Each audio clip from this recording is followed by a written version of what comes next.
while she never talked about the sexual abuse, right? She played it in lots of different ways.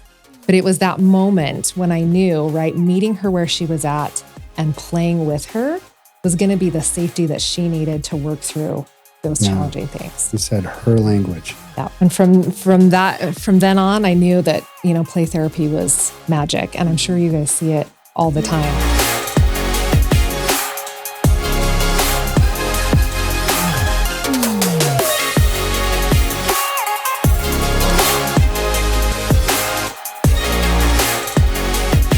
Hey everybody, welcome back to another episode of Therapy Unmasked.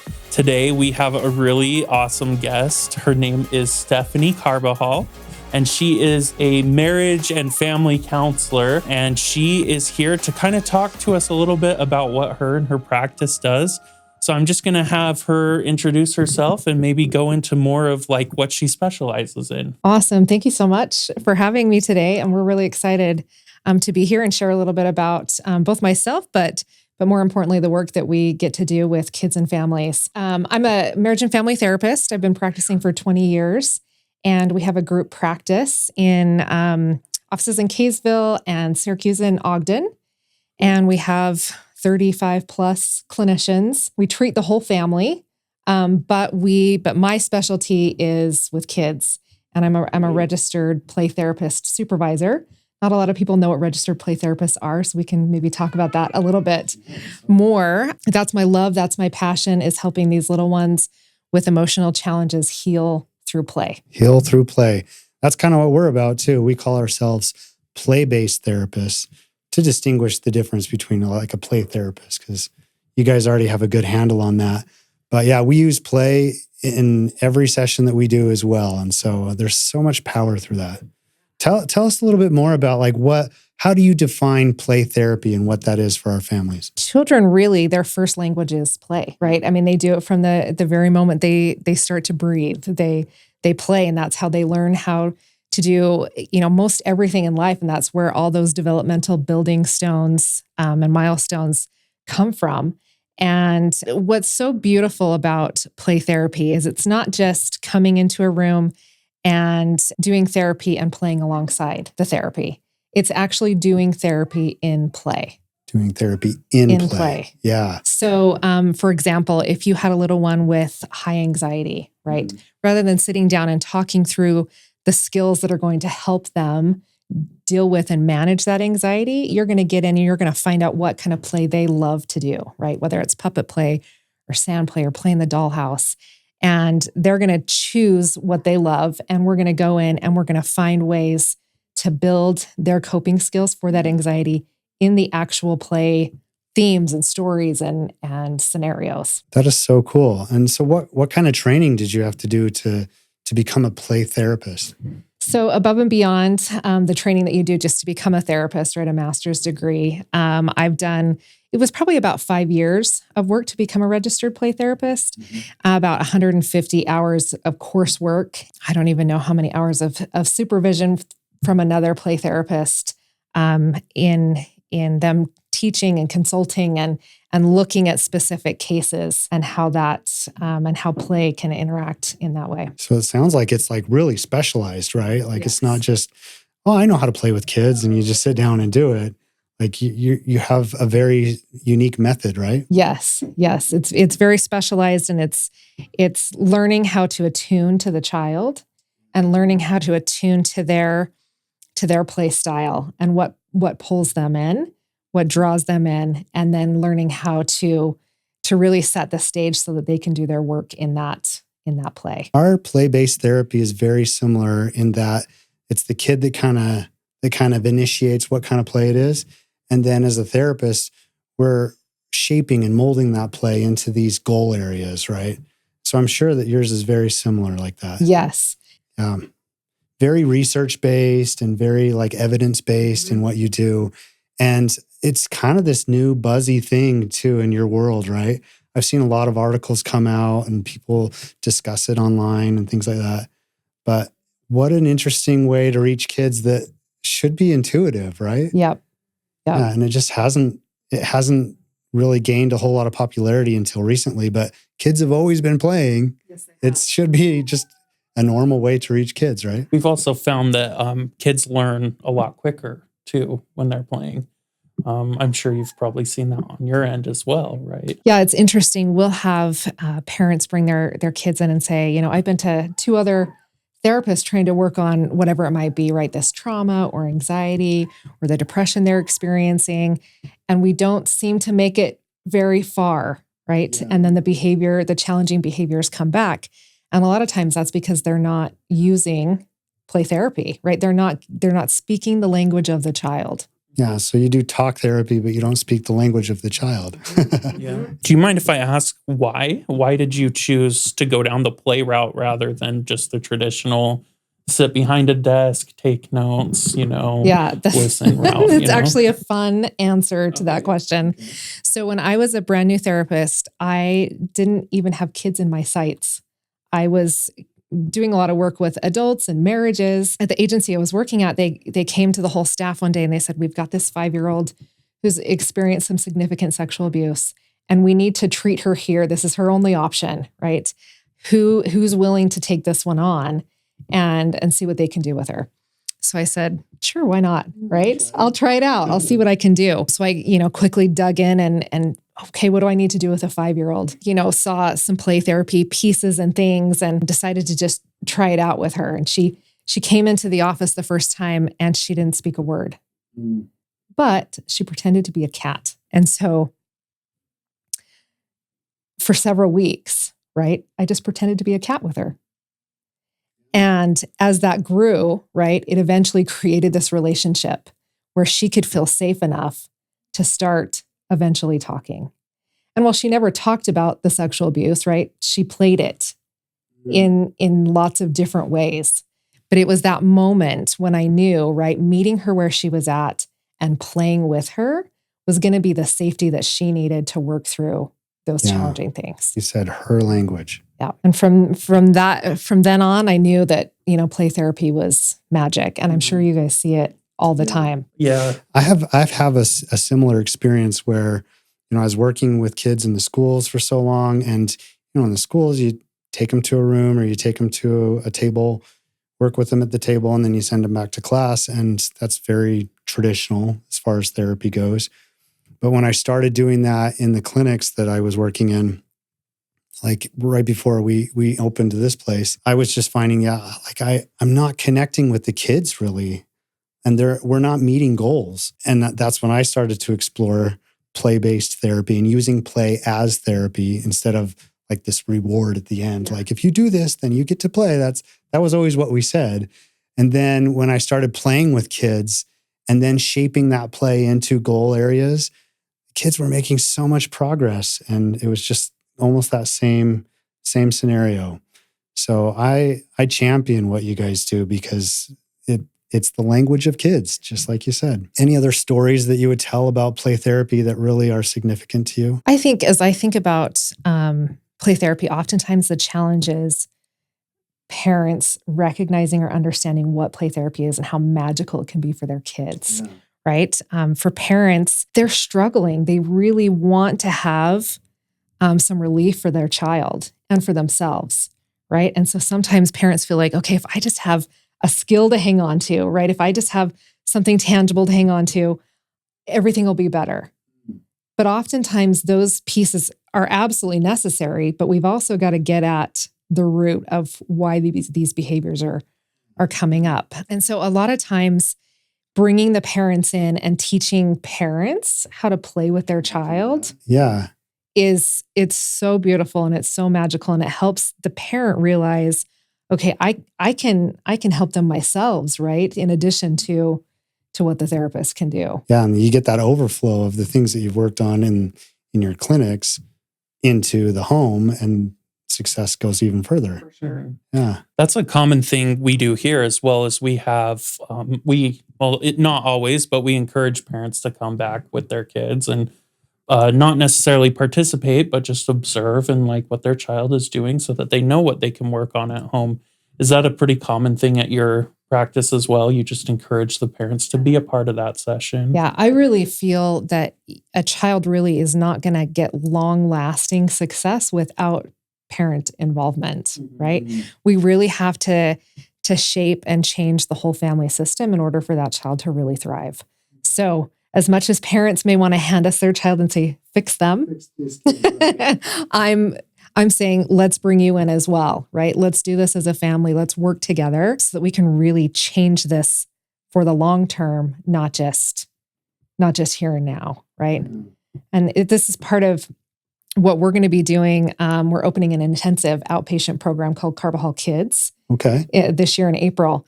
And part of that program is going to be for those kids who, once a week therapy isn't quite enough, right? They're still struggling. They're not getting as much benefit as they need.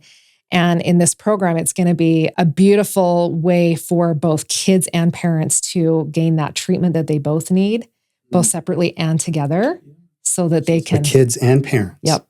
Kids and parents. How many weeks did you say it is? So it'll be an intensive program based on the individual need of the child and family. So it'll be 4 days a week, 3 hours a day. So really intensive. Really intensive. Most kids probably 8 to 12 weeks-ish, but just depending upon, their needs and what they want. But there's nothing in the area that I've offers never heard this. of anything like that. That's so cool. What kinds of things do you find really help kids kind of get out of their shell, even though they've got you've got fun rooms, I'm sure, where you've got rice boxes and sand and, dolls and things like that. But what kinds of things have you felt like really make a difference or turn the dials for a kid? That's such a great question. It really comes back to the relationship that the child has with the therapist, right?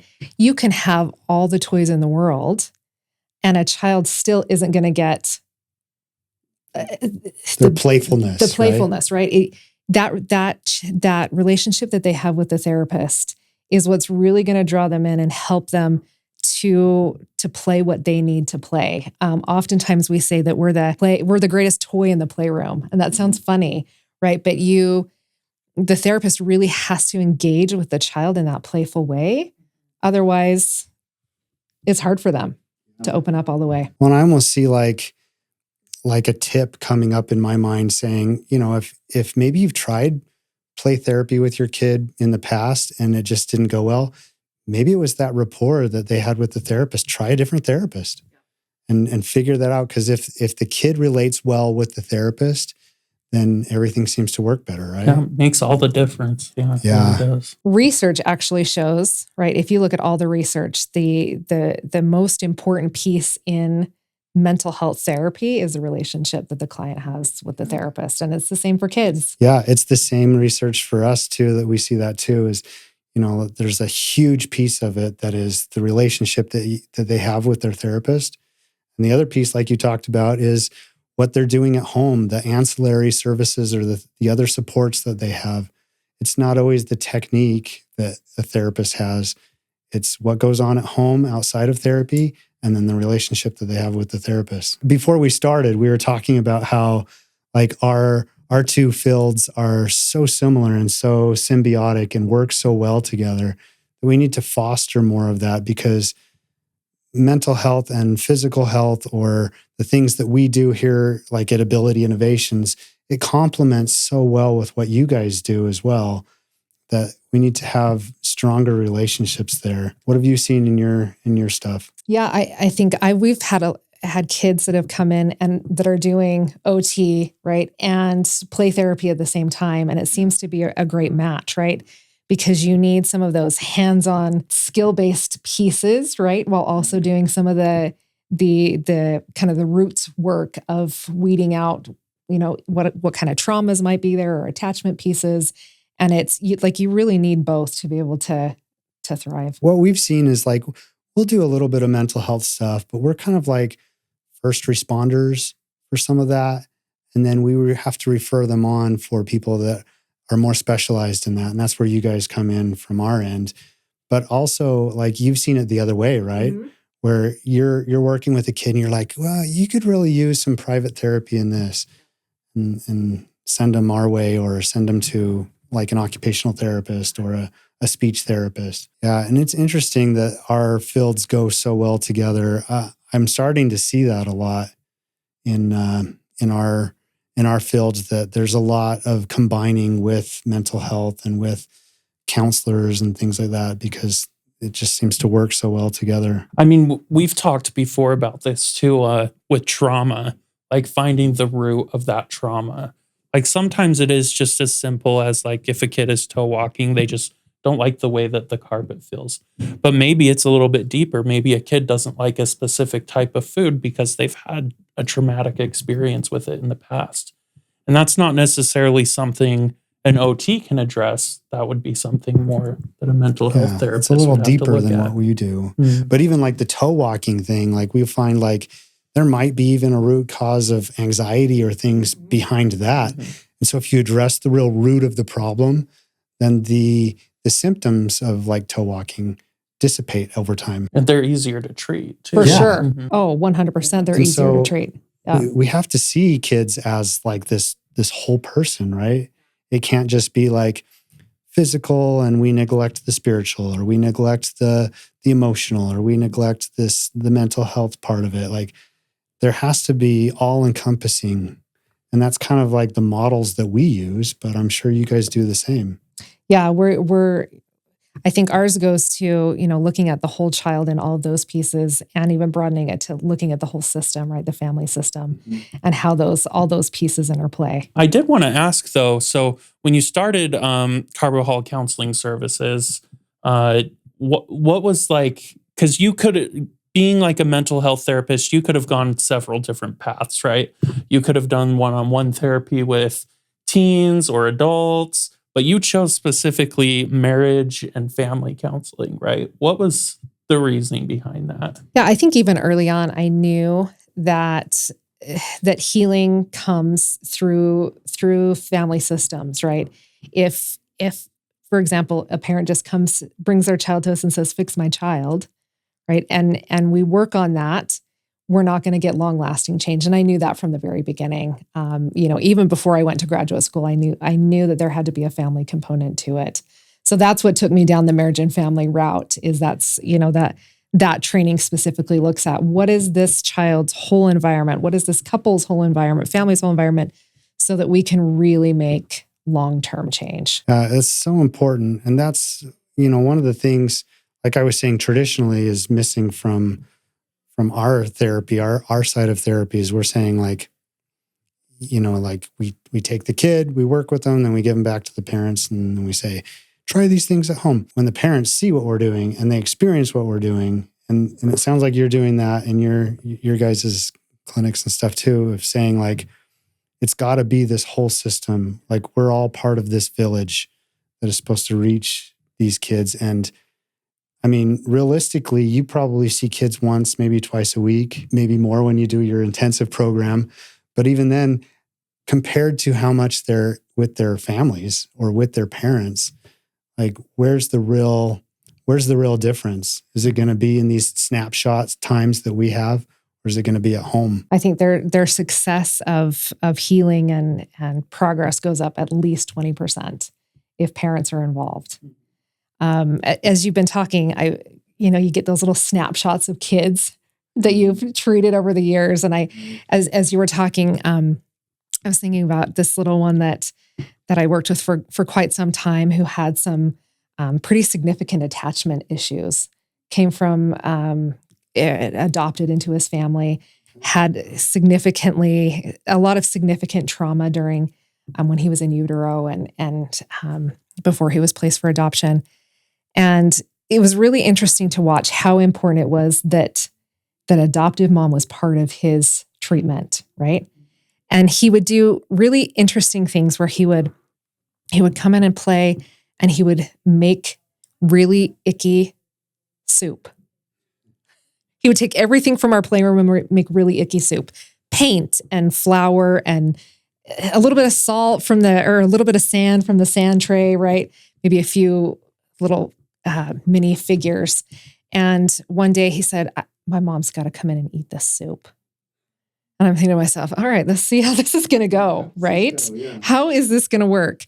He ran out and he got her and he brought her back in, and, "Mom, come eat this soup." And she stood there and she looked at me and she looked at him and she looked at the soup.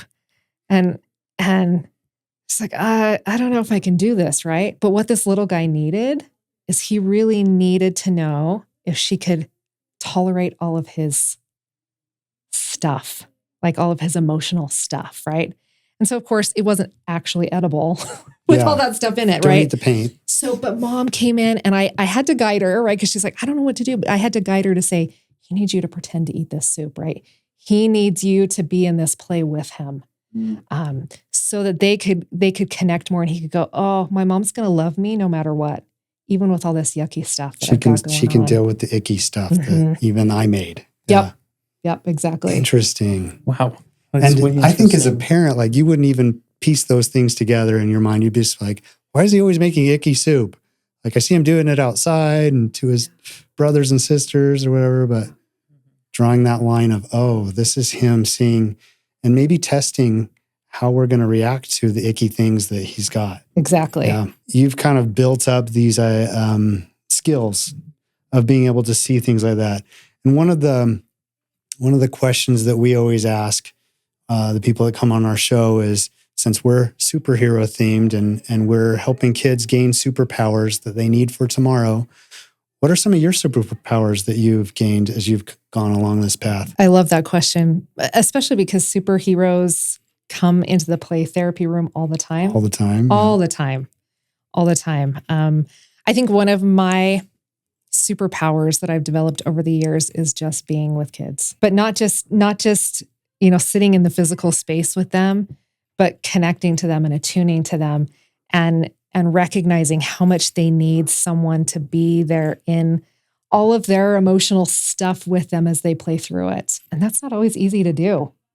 But as I've sat with children for so many years, it's become such an honor to be with them in those pieces. That's one of the reasons why we're super, super excited for Carbajal Kids, which will be in South Ogden, is because we're going to have the opportunity to be with kids and their parents in all the stuff, in all the play, right? And even in peer-to-peer interactions, which is where a lot of them find trouble. It's fantastic. It sounds like such a great program. Where can our families go to find out more about that program? Yeah, so our website is carbajalkids.com. It's Carbajal with a J, not an H. That's kind of tricky. Carbajal Kids, as well as Carbajal Counseling is our group practice with our 3 locations in Davis and Weber counties. And we have probably about 10 therapists on staff that do play therapy that I've trained specifically in these like pieces. Per location or just 10? 10. Okay. Yeah. Gotcha. Spread amongst the 3 locations. Gotcha. Yeah. But we're really trying to, Davis and Weber counties have not had a whole lot of play therapy available to them. Most people have had to drive to Salt Lake. There are only, north of Salt Lake, there are only 2 registered play therapist supervisors. So it's really been a huge hole in this area. And we're really working hard to get that out there. Yep. Yeah. Yep. Whatever we can do to champion you guys too. And like our people at home that are listening to this, or maybe they're in the car, that they'll be able to take advantage of that too and tell all of their friends and family members that might benefit from it too. So we'll put links to that in the section down below, right? Yeah. We'll add it to the show notes and everything. So great. In parting, is there any messages that you would like to share with our families that you think would be beneficial to them? I think ultimately that if you are struggling in your family, right? If your kids are struggling, if you're struggling, if you're trying to figure out just like how to have a happy, healthy relationship, there's so much help. There's so much help. And sometimes it's just about taking that first step, right? Sometimes it's even that phone call for OT or for mental health therapy to just get the ball rolling and find those providers out there that really can help your kids and your family thrive. Yeah, and I think that there's also a stigma that goes along with, well, I got to ask for help from my family because I can't do it. What would you say about that? Just step over the stigma. Yeah. Because and I think our culture and society is getting it's getting so much, there's less of a stigma than there used to be, but you will find such a support network by reaching out and getting help that it will become something that you'll be proud of rather than something that holds you back. Well, and I always think somebody said this to me once before, that if you can turn your mess into your message, then you can go out there and say, like, I went and got help. I went to Carbajal counseling and they helped us so much to be able to do these things. And then it gives like hope and empowerment to other families. They're like, yeah, I mean, if they can go and do it, maybe we could too. And I just love that. Turn your mess into your message. I love that. Yeah. Well, thank you for coming. Oh, thank you for having me. Spending the time with us and telling us some of these fun stories about things that you've learned and experienced. It was super fun. Special thanks to Stephanie Carbajal here for joining us. And it's carbajalcounseling.com. Is that so we'll include that in the show notes, Carbajal Counseling. Feel free to click the links and check it out and see if marriage and family counseling is right for you. And also check out her latest project in South Ogden. South Ogden, yep. And it's Carbajal Kids. Carbajal Kids. Okay, yep. Perfect. We'll include all that below. Thank you for joining us for this episode of Therapy Unmasked. Again, like always, Therapy Unmasked is brought to you by Ability Innovations. You can check us out at www.abilityinnovations.com. We have tons of free resources available for you, podcast episodes, blogs, and articles that are written by our licensed therapists that cover everything from speech to feeding to physical therapy, sensory needs, and other occupational therapy needs. So feel free to check that out. All those links will be down below. We're super grateful for our guests today for joining us, and we'll see you in the next episode. Bye.